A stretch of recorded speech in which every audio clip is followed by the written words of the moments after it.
오늘 우리에게 주신 하나님의 말씀은 구약 욥기 3장 1절로부터 12절 말씀입니다. 제가 가진 성경은 구약 762쪽에 있습니다. 욥기 3장 1절로부터 12절 말씀입니다. 다 찾으셨으면 한 절씩 읽으시겠습니다. 그 후에 욥이 입을 열어 자기의 생일을 저주하니라. 내가 난 날이 멸망하였더라면 산의 아이를 비웠다 하던 그 밤도 그리하였더라면 하나님 위에서 그를 보게 하셨더라면 빛도 그날을 비추지 않았다. 어둠과 죽음의 그늘이 그날을 자기의 것이라 주장하였더라면 구름이 그 위에 덮였더라면 흑암이 그날을 덮었더라면 그 밤에 그 밤나라로 덮였더라. 해의 날수와 밤의 수에 틈지 않았더라. 그 밤에 자식을 베지 못하였더라면 그 밤에 즐거운 소리가 나지 않았더라면 나를 저주하는 날을 비워야 나를 격동시키기에 익숙한 날들이 그 밤을 저주하였다. 그 밤에 새벽별들이 어두웠더라면 그 밤이 광명을 발할지라도 얻지 못하며 동통을 보지 못하였더라면 좋았었을 것을 이는 내 롯의 문을 닫지 아니하여 내 눈으로 환란을 보게 하였으므로 어찌하여 내가 태에서 죽어나오지 아니하였던가 어찌하여 내 어머니가 해산할 때에 내가 숨지지 아니하였던가 어찌하여 그를 비난을 받았던가 어찌하여 내가 소스를 받았던가. 이것은 하나님의 말씀입니다. 아멘.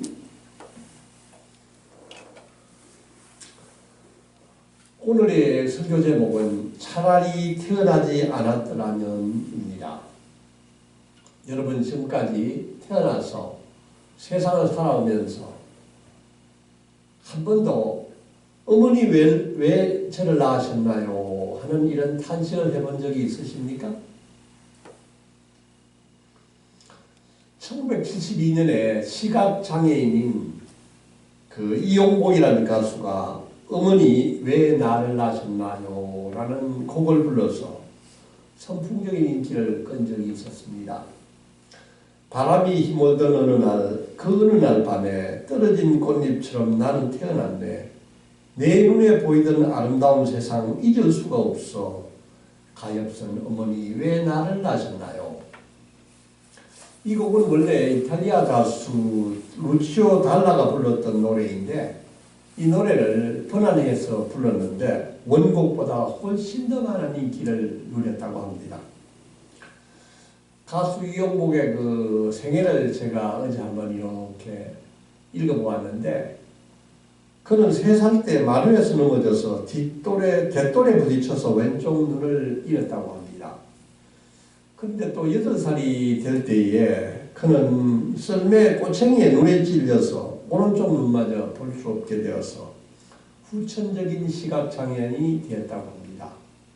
어린 나이에 얼마나 참 마음이 어려웠겠습니까? 그러나 그는 늘 웃음을 잃지 않았으며 고난을 극복하고 아주 성공적인 가수가 되었고 지금도 충남 어디 바닷가에서 아주 잘 살고 있다는 그 소식을 제가 한번 보았습니다.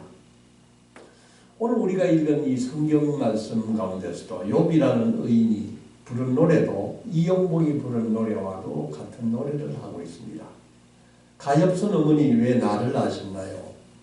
차라리 태어나지 않았더라면 더 좋았었을 텐데. 욥은 동방의 의인이었었습니다. 그는 온전하고 정직하고 하나님을 경외하고 악에서 떠난 사람이었었습니다.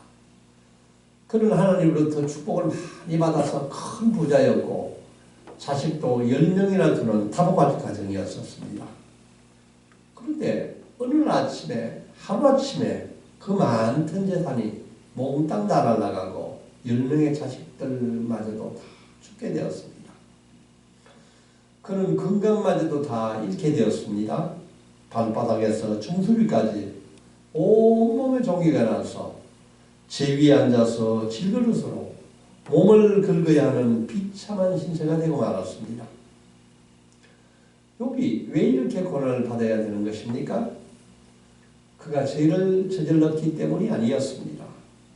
그가 너무 경건했기 때문에 사탄이 하나님께 허락을 받아서 그를 쳐서 이렇게 된 것입니다. 그러나 욥은 그 모든 고난과 비탄 가운데서도 그 고통을 다 온몸으로 견뎌냈었습니다. 하나님을 원망하지 않았었습니다. 그는 고난 가운데서도 믿음을 잃지 않았습니다. 욥기 1장 21절에 보면은 그는 내가 모태에서 알몸으로 나왔은즉 또한 알몸이 그리로 돌아갈지라 주시니도 여호와시요 거두시니도 여호와시니 여호와 이름을 찬송 받으실지니이다 라고 신앙을 고백하고 있습니다. 또 아내가 여호와 하나님을 저주하고 죽으라고 했었을 때 그는 그대의 말이 한 어리석은 여자의 말 같도다. 우리가 하나님께 복을 받았은즉 화도 받지 아니하겠느냐 하고 이 모든 일에 욥이 입술로 범죄하지 아니하였다고 성경은 증언하고 있습니다. 그런데 오늘 드디어 3장이 시작됐는데 욥이 재앙을 당한 후 처음으로 입을 열고 있습니다. 그는 오랫동안 침묵했다가 이제 입을 열고 있는데 놀랍게도 그는 자기의 태어난 생일을 저주하고 있습니다. 1절 말씀을 보면은 그 후에 욥이 입을 열어 자기의 생일을 저주하니라 라고 되어 있습니다. 이 그 후라는 얘기는 1장과 2장과 3장 사이에 시간이 상당히 흘렀다는 것입니다. 근데 1장과 2장과 달리 3장에 들어와서 느닷없이 욥이 자기의 생일을 저주하는 그 전망이 나와 있습니다. 욥은 그동안의 그 고통과 그 재난이 얼마나 힘이 들었던지 자기의 처지를 저주하고 죽음을 갈망하고 있습니다. 우리는 3장부터 41장에 이르는 긴 성경 말씀을 오늘부터 읽어 나갈 것입니다. 이 욥기를 읽어보면은 1장과 2장과 42장 이 석 장만 읽어보면은 욥기에 모든 내용이 다 들어가 있는데 왜 3장부터 41장까지 긴 욥기의 원망과 또 그 세 친구의 와의 그 말싸움이 되는지 어떨 때 그 긴 말싸움에 의아할 때가 있습니다. 왜 욥은 이런 이야기를 했겠습니까? 욥은 이미 하나님께 의롭다고 인정을 받았습니다. 그리고 맨 마지막 42장에 들어가더라도 욥은 그 세 친구에 비교해서 욥이 의롭다고 하나님의 인정을 받는 것이 이 욥기의 마지막입니다. 그런데도 이 3장부터 길게 하나님은 욥이 이 비탄하는 이 욥의 모습을 우리에게 보여주고 있습니다. 바로 2장에 보면은 욥의 세 친구들이 먼 데서 와서 욥을 위로하기 위하여 찾아왔다고 합니다.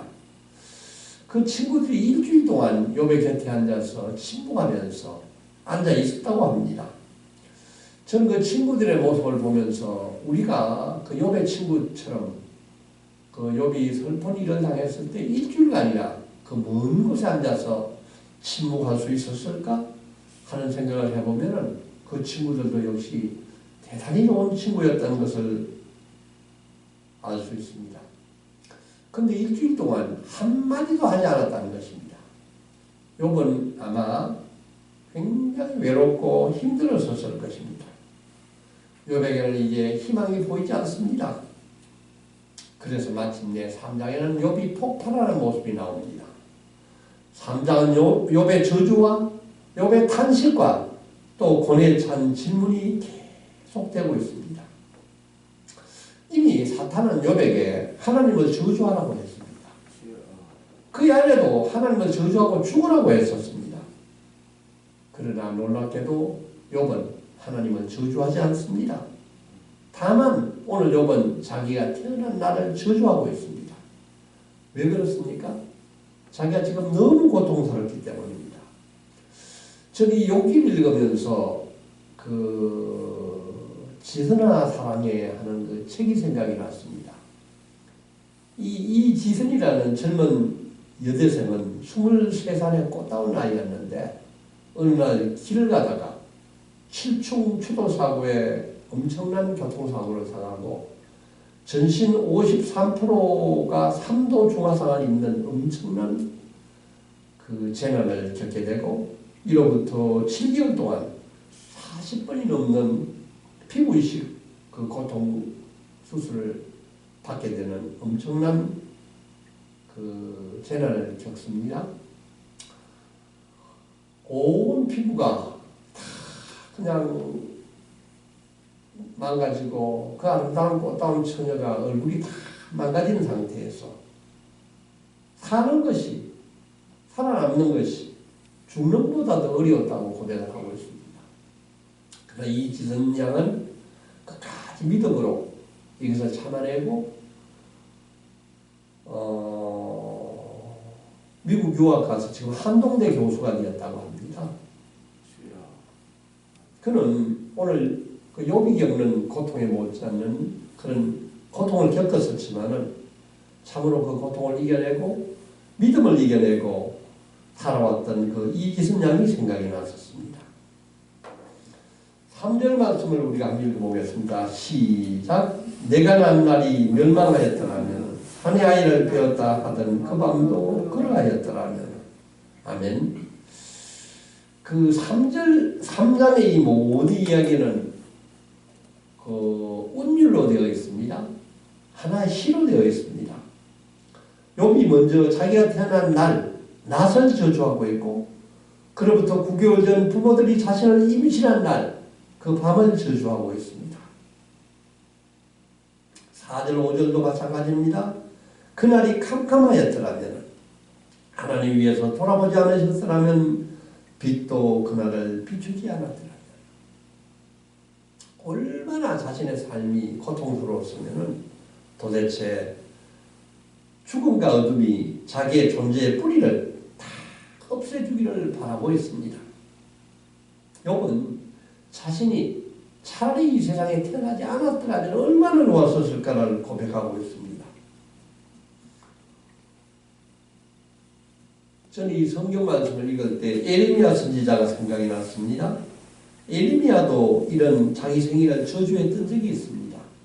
얼마나 선지자 역할을 하기가 어려웠었으면 내 생일이 저주를 받았더라면 나의 어머니가 나를 낳던 날이 복이 없었더라면 나의 아버지에게 소식을 전하 이르기를 당신이 등납하였다 하여 아버지를 즐겁게 하던 자가 저주를 받았더라면 에레미야도 마찬가지였습니다. 이런 의로운 선지자도 그 선지자 역할이 하기가 얼마나 어려웠으면 자기의 생일을 저주했겠습니까? 욥은 자기가 태어난 날이 없었더라면 차라리 좋았을 것이라고 고백하고 있습니다. 그날이 캄캄하였더라면 하고 지금 탄을 하고 있습니다. 저는 이 성경 말씀 읽을 때 창세기 1장 3절 말씀이 생각이 났습니다. 하나님이 이 세상을 창조하실 때 그 어둠 가운데 빛이 있으라고 말씀하셨을 때 이 세상에 빛이 들어왔었습니다. 근데 오늘 욥은 차라리 그 빛이 사라지고 어둠으로 돌아갔으면 하고 고백을 하고 있습니다. 6절에서 10절 말씀도 마찬가지입니다. 그 밤이 캄캄한 어둠에 잡혔더라면 그 밤에 자식을 뵈지 못하였더라면 그 밤에 새벽별들이 어두웠더라면 이는 모태의 문을 닫지 아니하며 내 눈으로 환난을 보게 하였음이로다. 도대체 얼마나 욥이 힘들고 어려웠겠습니까? 차라리 어머니가 그날 밤 자신을 임신하지 않았으면 좋았을 것이라고 탄식을 하고 있습니다. 이 말은 만약에 욥을 낳았던 어머니가 들었다면 그 어머니의 마음에 얼마나 대못을 박는 말이었겠습니까? 어머니 왜 나를 낳으셨나요? 우리는 이 말을 통해서 욥을 정죄해서는 안 되는 것입니다. 그는 지금 너무 고통스러워서 울고 있습니다. 그가 진정으로 이렇게 정말 어머니 왜 나를 낳으셨나요? 하고 진정으로 그렇게 생각했는지는 별개의 문제인 것입니다. 너무 아프고 고통스러우면 무슨 이야기를 하지 못하겠습니까? 8절을 보면은 욥은 누군가가 리워야단을 격동시키기를 바라고 있다고 하고 있습니다. 리워야단은 바다의 괴물이자 창조자의 큰 대적으로 그 녀석을 하나님이 조성하신 질서와 아름다움을 파괴하는 것이 그 리워야단의 임무입니다.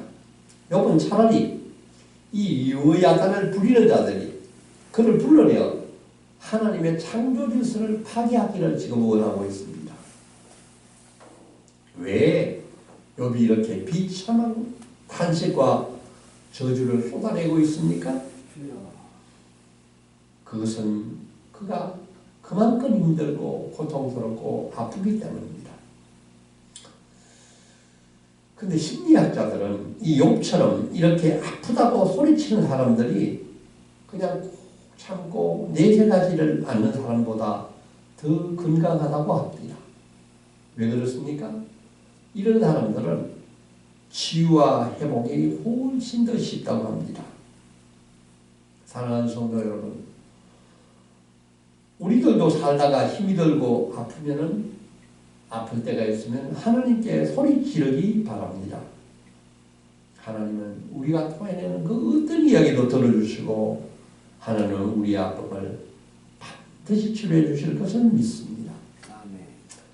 11절 19절은 이제 저주가 탄식으로 바뀝니다. 11절은 어찌하여 내가 태에서 죽어나오지 아니하였던가 어찌하여 내 어머니 해산할 때에 내가 숨지지 아니하였던가 어찌하여 무릎이 나를 받았던가 어찌하여 내가 젖을 받았던가. 정말 어찌하여 왜 자신이 죽지 않고 태어났냐고 부르짖고 있습니다. 14절 15절을 보면은 이 세상에 아무리 부자고 강했더라도 힘 있는 자들의 종착지는 죽은 사람들의 자리라는 것입니다. 죽음은 아무리 힘세고 아무리 부자라도 가난한 사람과 힘없는 자들과 마찬가지로 평등한 자리로 자격으로 만나는 곳이라고 이야기하고 있습니다.